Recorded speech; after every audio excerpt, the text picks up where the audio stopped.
বিদেশে এসেও যে খুব বেশি এইসব চিন্তায় যে শান্তি দেয় তা না, কিছু অশান্তি নিয়ে মনে হয় বাকি জীবন পর্যন্ত, একেবারে কবর পর্যন্ত এরকম অশান্তি নিয়ে।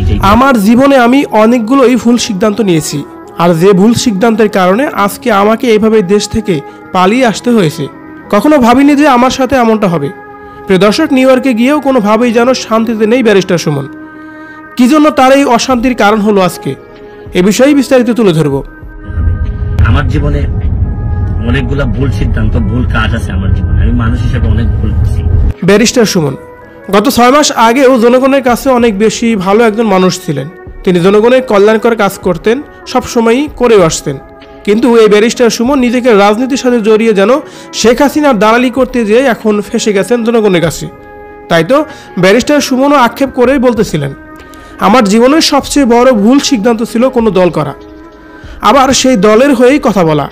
কিন্তু তোমরা যদি আমার নেত্রীকে মেলাইন করতে চাও, জননেত্রী শেখ হাসিনারে তোমরা ক্ষমতা থেকে নামাইতে চাও, এতে বোঝা গেল সত্যিকার অর্থে কিভাবে যে কি হয়ে গেল আমি নিজেও কিছু জানি না।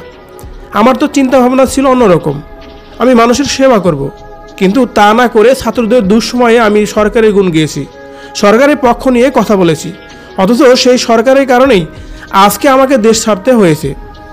এ সময় তিনি আরও বলেন, আমি নিউ ইয়র্কে অলরেডি এসে গেছি, আমি আমার ভাগ্নের গাড়ি দিয়ে আমার মায়ের কাছেই যাচ্ছি, সেখানেই থাকবো।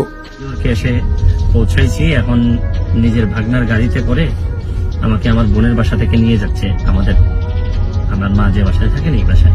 তবে আমি যে ভুল করেছি এই ভুলের সংশোধন আদৌ হবে কিনা আমি জানি না। আমার জন্য সবাই দোয়া করবেন। এভাবে যেন ব্যারিস্টার সুমন দেশ ছেড়ে পালিয়ে নিউ ইয়র্কে গিয়েই কথাগুলো বলতেছিলেন। প্রিয় দর্শক, ছাত্রছাত্রীদের কোটা আন্দোলনে যখন শত শত ছাত্রছাত্রী মারা যেত শেখ হাসিনার কারণে, আর তখন শেখ হাসিনার দালালি করে অনেক কথাই বলেছে ব্যারিস্টার সুমন, যে কথাগুলোই এখন ভাইরাল সোশ্যাল মিডিয়ায়। তাই তো এখন সে ভুল বুঝতে পেরেছে, যেটা সে করেছে সেটা কখনোই ভালো ছিল না। ব্যারিস্টার সুমনের এই কথাগুলো নিয়ে যদি আপনার কোনো মতামত থেকে থাকে কমেন্ট করে জানিয়ে দিন কমেন্ট বক্সে।